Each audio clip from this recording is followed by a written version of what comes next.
ایک دفعہ کا ذکر ہے کہ ایک جنگل میں ایک شیر رہتا تھا۔ ایک دن وہ شیر سو رہا تھا کہ اچانک وہاں سے ایک چوہے کا گزر ہوا۔ چوہے کو شیر کو دیکھ کر شرارت سوجھی اور وہ شیر کے بالوں میں گھس کر کھیلنے لگا اور اس کی دم سے جھولنے لگا۔ اچانک شیر کی آنکھ کھل گئی۔ اس نے چوہے کو پکڑ لیا۔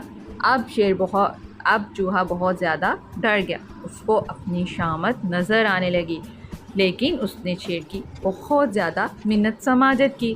اس نے شیر سے کہا کہ تم مجھے چھوڑ دو۔ شیر کو اس پر رحم آ گیا اور جاتے جاتے چوہے نے شیر سے کہا کہ میں تمہیں اس احسان کا بدلہ ضرور چکاؤں گا۔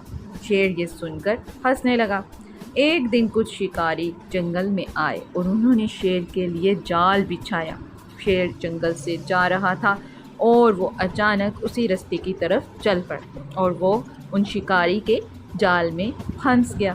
اب شیر بہت زور زور سے مدد کے لیے چلانے لگا کیونکہ اس کو اپنی شامت نظر آنے لگی تھی، لیکن وہ شکاری اس کو قید کر کے وہاں سے چلے گئے۔ اب سب جانور بھی شیر کی آواز سن رہے تھے، ان میں وہ چوہا بھی موجود تھا۔ وہ چوہا اپنی دوست کی مدد کے لیے بھاگ کر نکلا اور وہ شیر کے پاس پہنچ گیا۔ اس نے شیر سے کہا کہ میں تمہاری مدد ضرور کروں گا۔ وہ شیر کی دم کو راستہ بنا کر اوپر کی طرف چڑھا اور جال کو اپنی دانتوں کی مدد سے تیزی سے کترنے لگا۔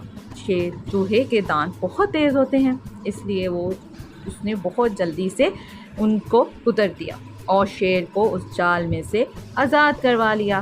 شیر یہ دیکھ کر بہت مشکور ہوا۔ اس نے چوہے کا بہت زیادہ شکریہ ادا کیا۔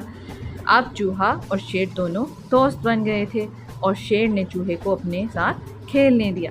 وہ پھر سے شیر کی بالوں میں گھس کر کھیلنے لگا اور اس کی دم پر جھولنے لگا۔ اس طرح شیر اور چوہے دونوں نے بہت زیادہ مستی کی۔